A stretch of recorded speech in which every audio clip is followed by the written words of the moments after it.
En el ajedrez, la victoria no se obtiene solo con la fuerza bruta, se obtiene con la con la paciencia, con la capacidad de ver el tablero no como es, sino como podría ser. Cada pieza es un sacrificio calculado y cada movimiento un paso hacia un fin inevitable. Pero ¿qué pasa cuando la mente que concibe esa estrategia está rota? ¿Y qué pasa cuando el tablero no es de madera, sino de cemento y tierra? ¿Y qué pasa cuando las piezas no son de marfil, sino de carne y hueso? Alexander Pichushkin no quería ser un asesino cualquiera, quería ser el mejor, el más prolífico, el más temido. Su meta, superar al zodíaco ruso, Andrei Chikatilo, y dejar su nombre grabado en la historia del horror. Este es Alexander Pichushkin. Su objetivo, 64 casillas, 64 víctimas. Y durante años creímos que su partida había terminado, que el rey estaba acorralado, que el monstruo estaba enjaulado. Pero nos equivocamos, porque desde una celda en el círculo polar ártico, el jugador ha vuelto a mover pieza. Y esta última jugada ha reescrito el final del juego y nos ha obligado a mirar de nuevo el tablero, preguntándonos qué horrores se esconden en esas casillas que aún quedan vacías. Bienvenidos a Misterio y Miedo, donde los expedientes se abren y la realidad supera siempre la leyenda. Porque el horror no se inventa, se documenta. Comenzamos. Es domingo y son las 9 de la noche, la hora de la verdad. Bienvenidos a Informe Oficial, donde la investigación se profundiza y los perfiles criminales se desnudan para revelar la cruda realidad detrás de Alexander Pichushkin. Hoy abrimos el expediente definitivo. Comenzamos aquí nuestro quinto programa de Informe Oficial y lo hacemos buscando el origen de todo. Porque para entender a Alexander Pichushkin debemos viajar al origen del problema. No a su primer crimen, sino al momento en que la arquitectura de su mente se fracturó. Retrocedamos a Moscú, principios de los años 80. Un niño de 9 años juega en un parque. El columpio se balancea hacia atrás y en su retorno, con la fuerza de un martillo, golpea a un niño en la frente. El diagnóstico fue contusión cerebral, pero la verdadera lesión fue mucho más profunda. El lóbulo frontal, que es el que dirige el cerebro, estaba dañado. El lóbulo frontal es el director ejecutivo de nuestra personalidad, quien regula los impulsos, quien sopesa las consecuencias, quien nos permite sentir empatía. En definitiva, quien nos hace humanos. El golpe de Pichushkin no solo le lastimó, lo reprogramó, apagó los frenos morales que la mayoría de nosotros damos por sentado. Este tipo de análisis profundo que va más allá de la superficie para encontrar el origen del mal es el corazón de Misterio y Miedo. Si eres nuevo por aquí y te parece fascinante, te voy a pedir algo directamente. Suscríbete. Esa es la mejor forma de apoyar este trabajo y de asegurarte de no perderte las capas que vamos a desentrañar en este caso. Así que pulsa el botón de descripción. Pero continuamos. El niño que surgió de ese coma profundo era un niño diferente. Era un niño más agresivo, más impulsivo, incapaz de controlar la rabia que hervía en su interior. En la escuela se metían con él, lo llamaban bicho raro, lo aislaban, lo humillaban y su único refugio era su abuelo, un hombre paciente que le introdujo en el universo ordenado y lógico del ajedrez. En el tablero, Alexander encontró todo lo que su cerebro dañado ansiaba. control absoluto, poder. Cada movimiento tenía una consecuencia predecible. Cada victoria era una validación. Pero su abuelo también le sembró la semilla de la obsesión. Su abuelo le contaba historias de la Segunda Guerra Mundial, de héroes, de traidores, de muerte. Para el abuelo eran simplemente historias del pasado, pero para la mente de Alexander todo aquello era un manual de instrucciones. Cuando su abuelo murió, el tablero se volvió oscuro. El poder ya no estaba en las piezas de madera, sino en la capacidad de extinguir una vida. La muerte de su abuelo lo afectó de varias maneras. Por un lado, perdió una figura paterna y un guía. Y por otro lado, una forma de afrontar su pérdida fue el consumo excesivo de alcohol. Pichushkin regresó de nuevo día tras día al parque Ibiza, donde él paseaba y donde él jugaba al ajedrez. Volvió tras la muerte de su abuelo y siguió jugando al ajedrez. Pero algo más siniestro esta vez también se hizo presente y empezó a desarrollar pensamientos oscuros y siniestros, desarrollando lo que llamaron un complejo de Dios distorsionado. Se dice que cuando sabía que iba a entrar en contacto con niños, los amenazaba y lo grababa en una cámara de vídeo. En una ocasión concreto, sujetó a un niño por la pierna boca abajo y le dijo: ahora estás en mi poder, te voy a tirar por la ventana y caerás 15 metros hasta morir.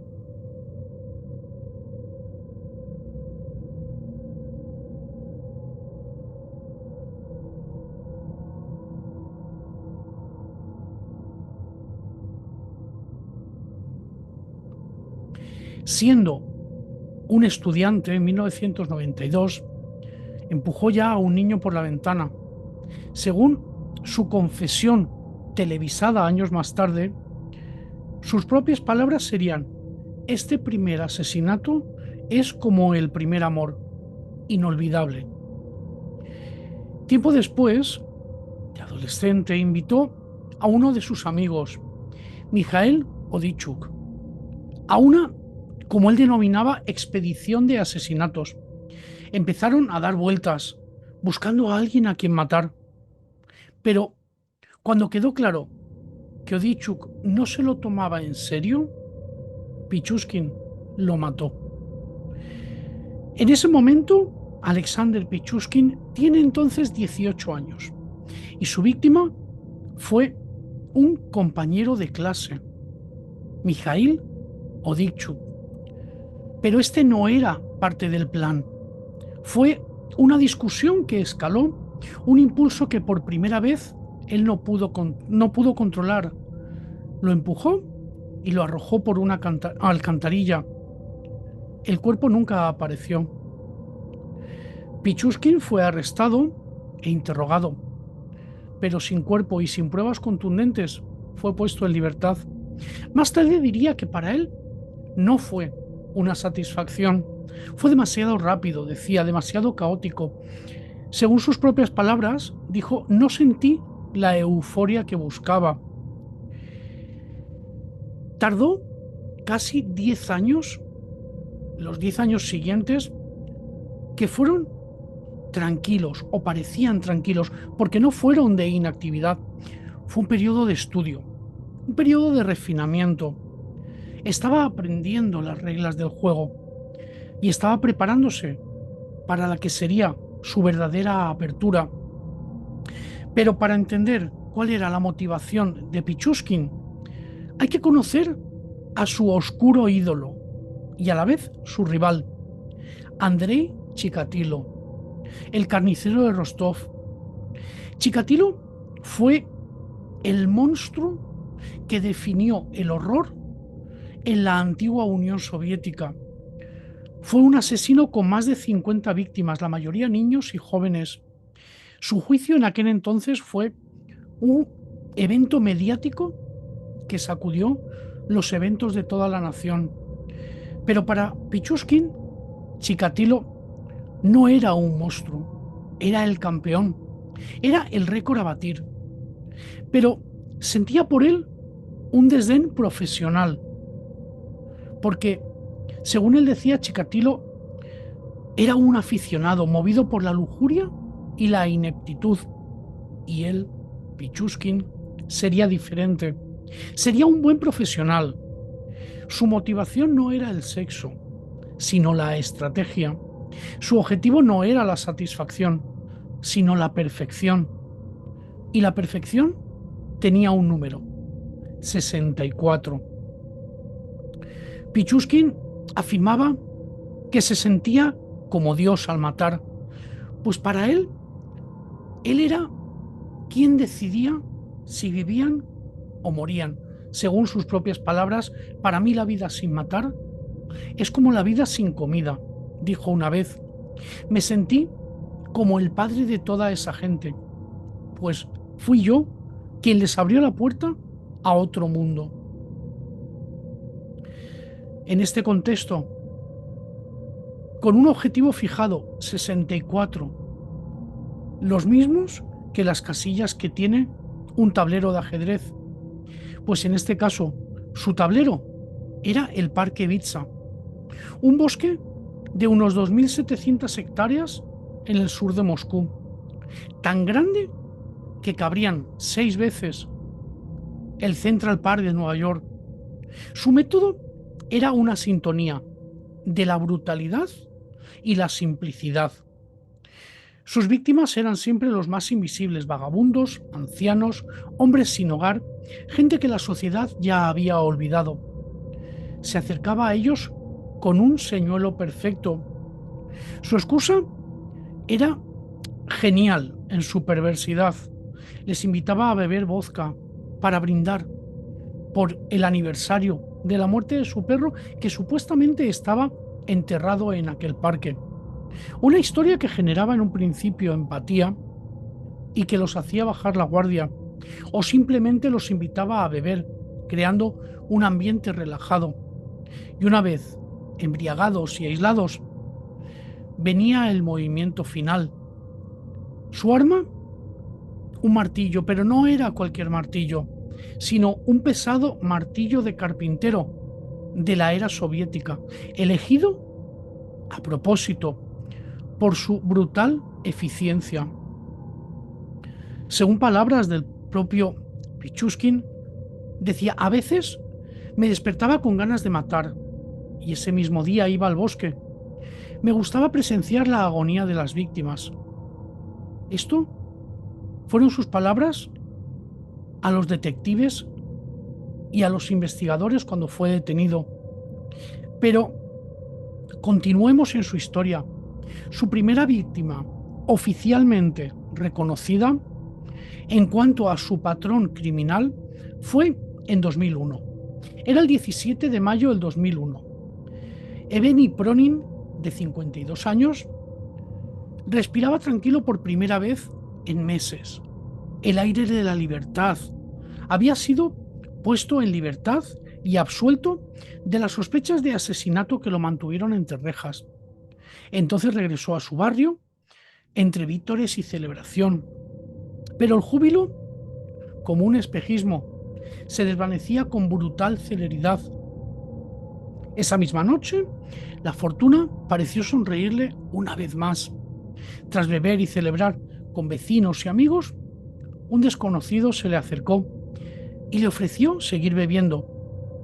Evgeny, embriagado por el alcohol y la euforia, aceptó, claro, y juntos se adentraron en las sombras del Parque Vitsa. Caminaron y conversaron, compartiendo una botella de vodka.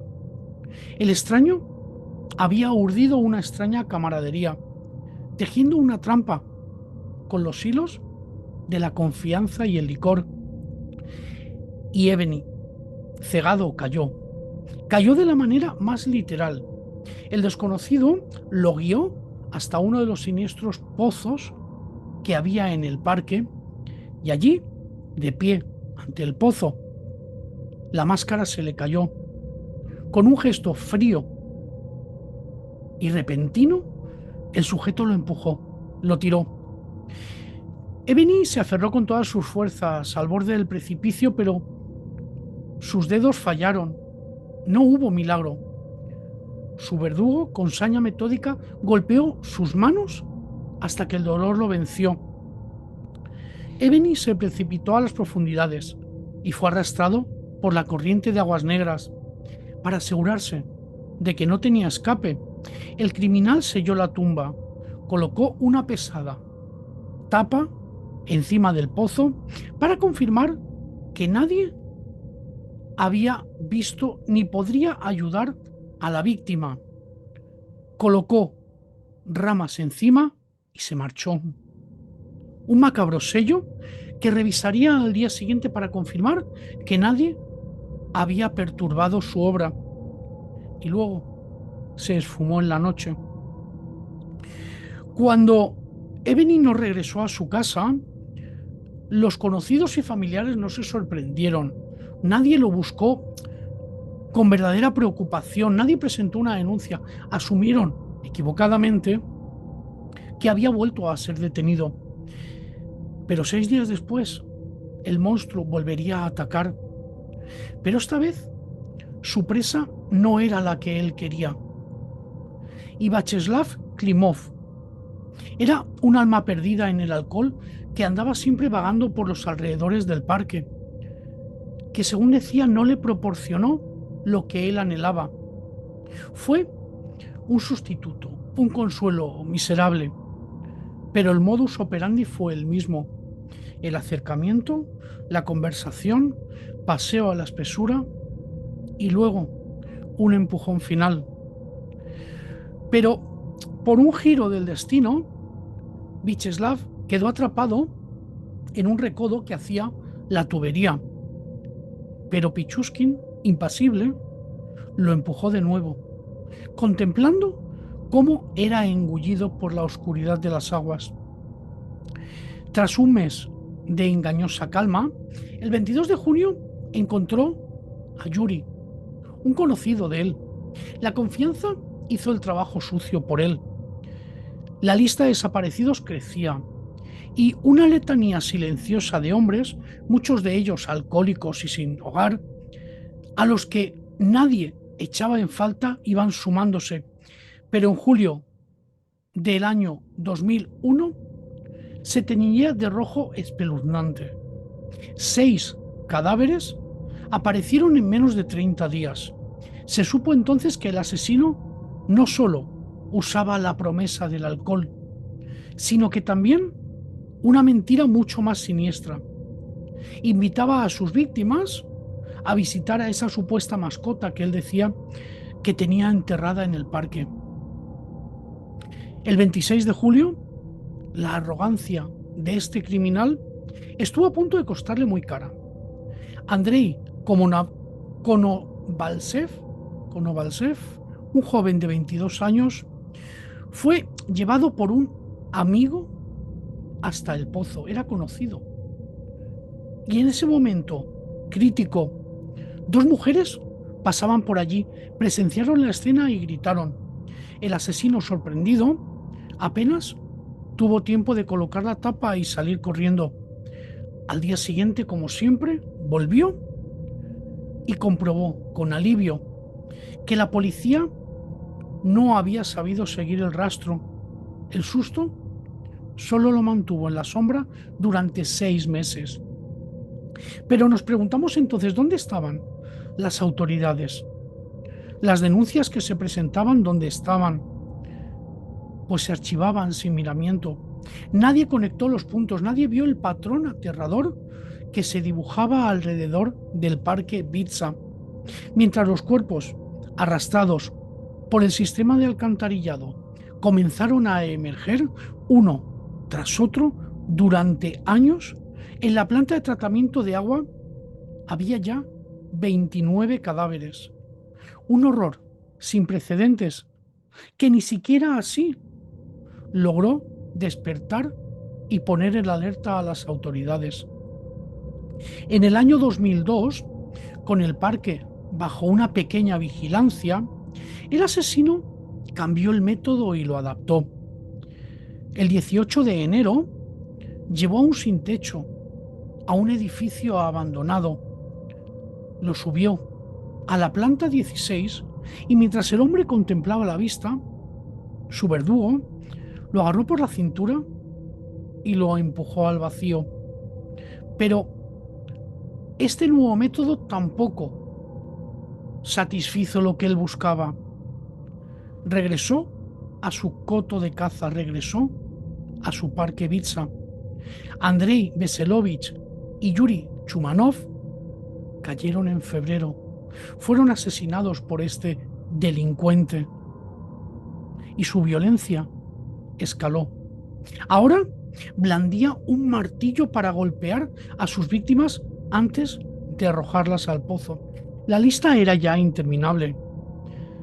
Vera Zakharova, Boris Nesterov, Alexei Federov. Y luego, el 10 de marzo, un crimen que estremeció por su vileza.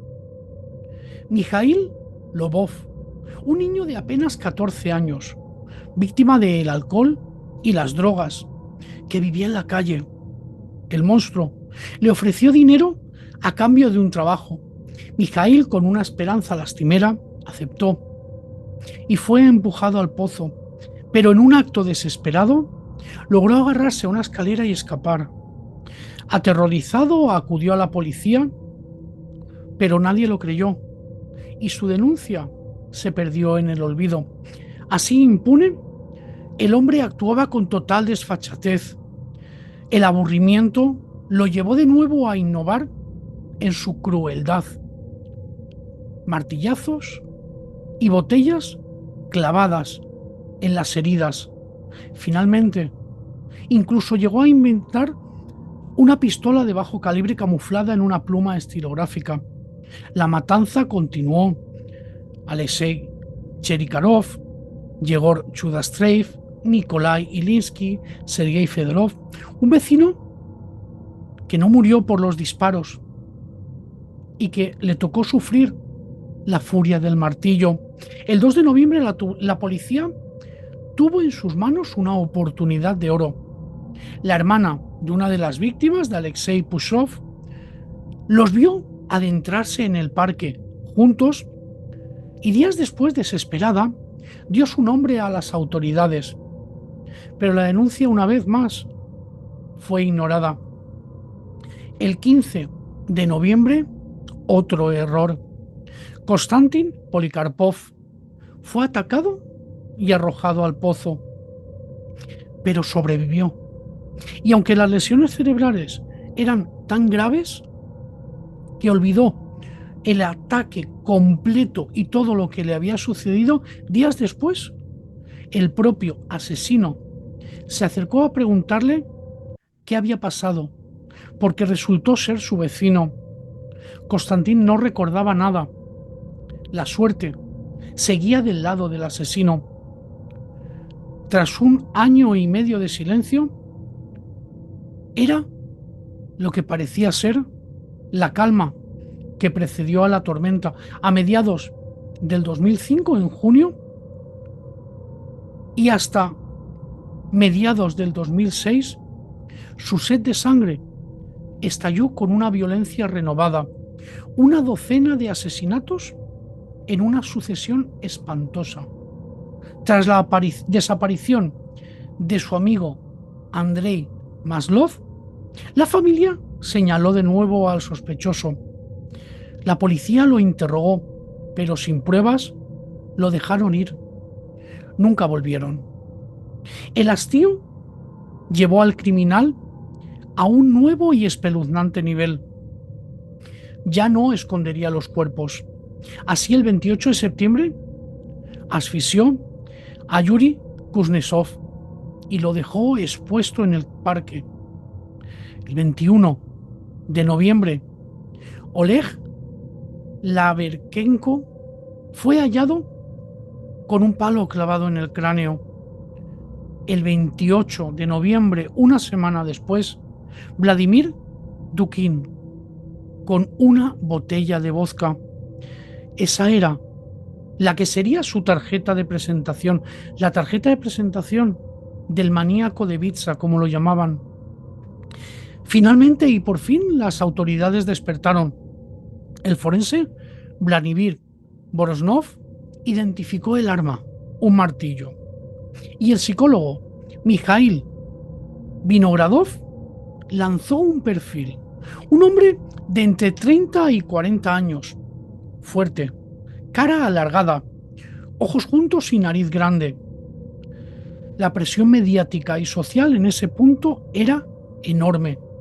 No podían fracasar como habían hecho anteriormente con la bestia de Rostov. Se desplegaron más de 200 policías. Hubo muchas detenciones erróneas.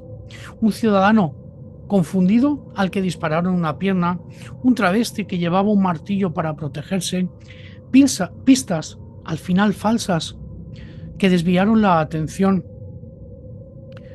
Mientras esa red se iba cerrando lentamente de forma torpe, el asesino ponía sus ojos en un nuevo objetivo, una compañera de trabajo, Larisa Kurigina. La invitó al bosque para cenar y beber. Y estando allí le preguntó: ¿no tienes miedo del maníaco? Ella respondió: no.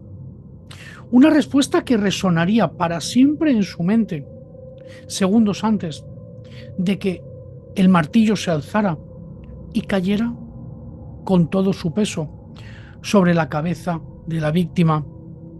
El horror, una vez más, se cebaba con una alma inocente. La pesadilla, lejos de terminar, se intensificaba. Un golpe seco y certero en la parte posterior de la cabeza, y a veces, para asegurarse, lo apuñalaba. Y luego la firma, el acto de dominación final, y sentando la botella de vodka. A menudo, incluso, era una botella de marca barata, Ruskaya, para denigrar incluso más a la víctima. Lo introducía en el cráneo fracturado. No era un acto sexual, era un símbolo. Era una humillación post-mortem. Su forma de firmar su obra de arte macabra y de gritarle a la policía: estoy aquí, soy mejor que tú, atrápenme si pueden. Como hemos visto, su método no siempre fue el mismo. El asesino se aburría. Alexander necesitaba variar para darle emoción. En un principio fueron los pozos, su método inicial, donde empujaba a las víctimas a las alcantarillas. Después fueron los edificios. Cuando el parque fue vigilado un poquito más, cambió, que llevó al hombre sin hogar al piso 16 y desde allí lo empujó. Como eso tampoco le valía, cambió. Y entonces introdujo el martillo. Compró ese martillo para hacer los ataques más personales y brutales. Pero incluso recordemos que llegó a adaptar una pistola de bajo calibre dentro de una pluma, llegando a atacar a una víctima mientras dormía en una tienda de campaña y en el parque. Pero no tenemos que olvidar que también hubo víctimas que sobrevivieron. Él no era infalible. El 10 de marzo del 2002 atacó a un chico de 14 años, Mikhail Lobov, y como hemos dicho, Mikhail logró agarrarse a una escalera y escapar, pero la policía no le creyó. Pero es que el 15 de noviembre del 2003 atacó a Konstantin Polikarpov, quien también sobrevivió, hemos dicho, y sufrió una amnesia traumática tan severa que le impidió recordar qué había sucedido en el parque. El asesino también fallaba. Pero en este terror metodológico era solo una faceta de su plan, porque luego supimos que su objetivo final era mucho más grande. Pero antes de revelarlo, quiero recordarte que si este análisis exhaustivo es solo una parte de lo que se hace en Misterio y Miedo, si estás disfrutando de esta inmersión total, suscríbete. Y si quieres más contenido semanal, no lo olvides, cada miércoles tenemos expediente semanal con casos de actualidad, como el de la semana pasada, de la Mataviejas. Salió de prisión y volvió a matar. Y cada viernes tenemos expediente abierto, donde responderemos a las preguntas que quedan de casos que nunca se cerraron. Te espero. Pero ahora volvamos al tablero.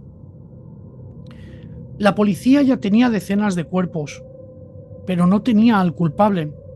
Veían vagabundos muertos por alcohol o por el frío.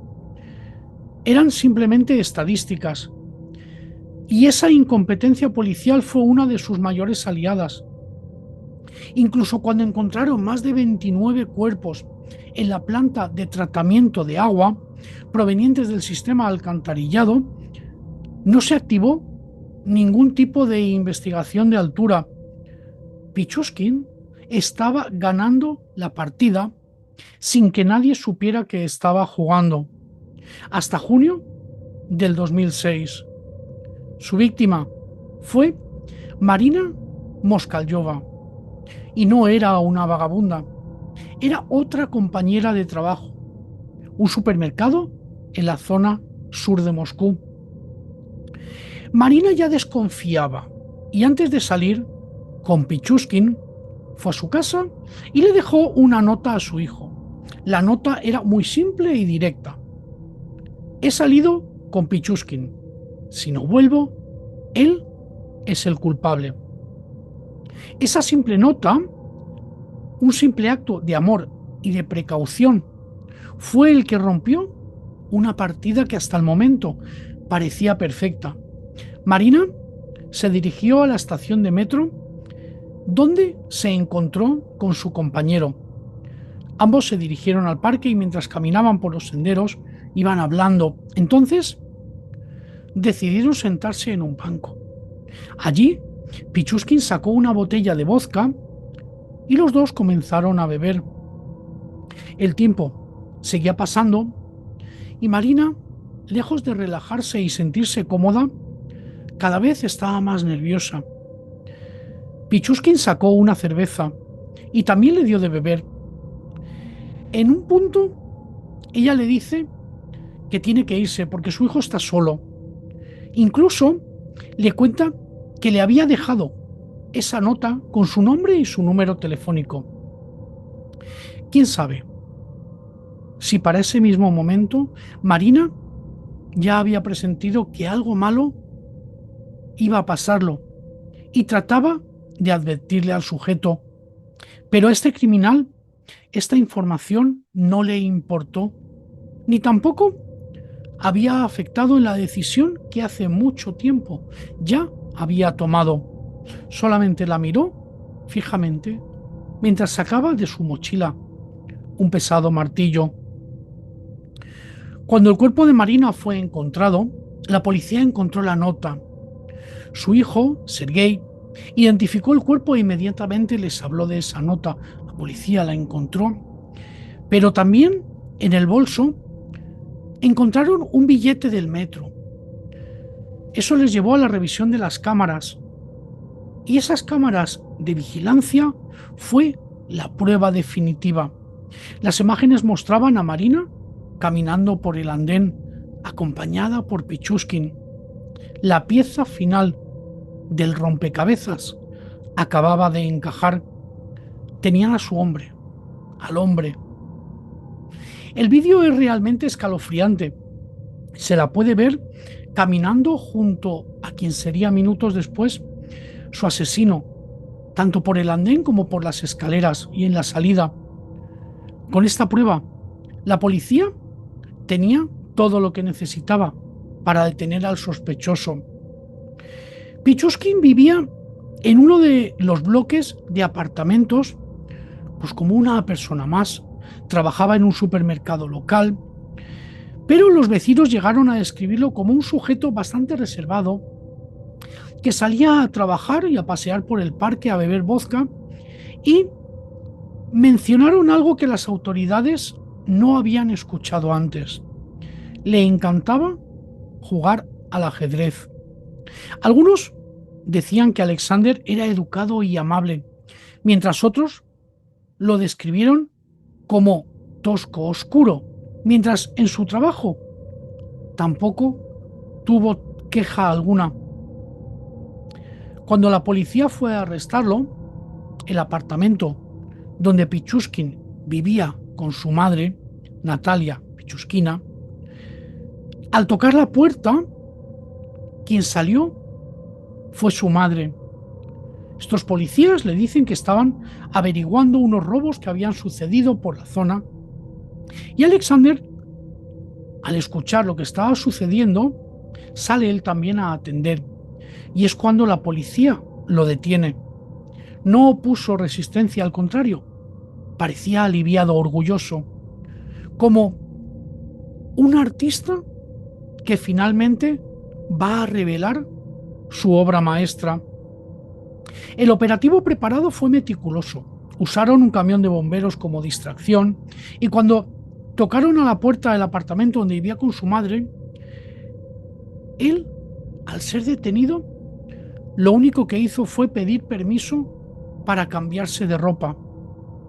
Condujo a los agentes por el parque Ibiza, señalando cada lugar, cada cuerpo, cada detalle con una precisión aterradora y una falta total de remordimiento.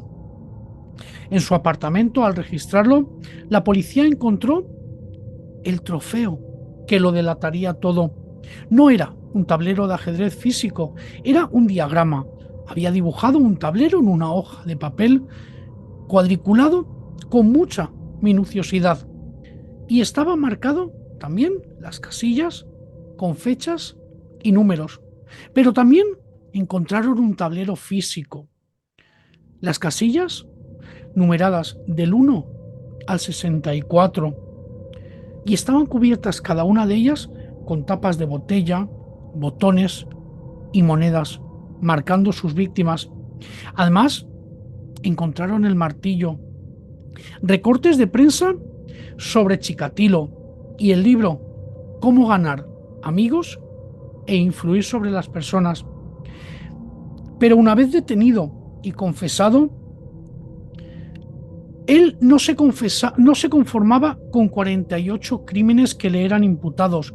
Se quejaba amargamente de que la policía no lo creía, de que podía probar otros crímenes. Quería que su legado sangriento fuera completo. Pichushkin fue condenado a cadena perpetua y encerrado en la colonia penal Búho Polar, en el Ártico ruso. Окончательно назначили ему наказание в виде пожизненного лишения свободы с отбыванием испытательной колонии особого режима. В остальном приговор оставят без изменения, а кассовой жалобы без возбуждения. Кроме того, судебной коллегии все вынесли частное определение, в котором обращено внимание прокурора города Москвы на ненадлежащее исполнение и надзор за деятельностью органов милиции по раскрытию особо тяжких преступлений. Является перерыв на 5 минут.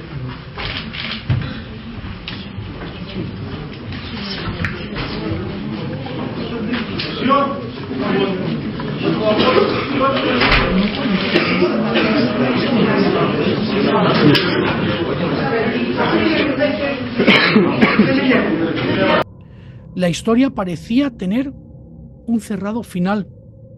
El monstruo por fin estaba enjaulado. El juego ha terminado. Pero la partida, como él dijo, nunca termina. Fuentes penitenciarias sugieren que en la colonia del Búho Polar, Pichushkin es un prisionero peculiar.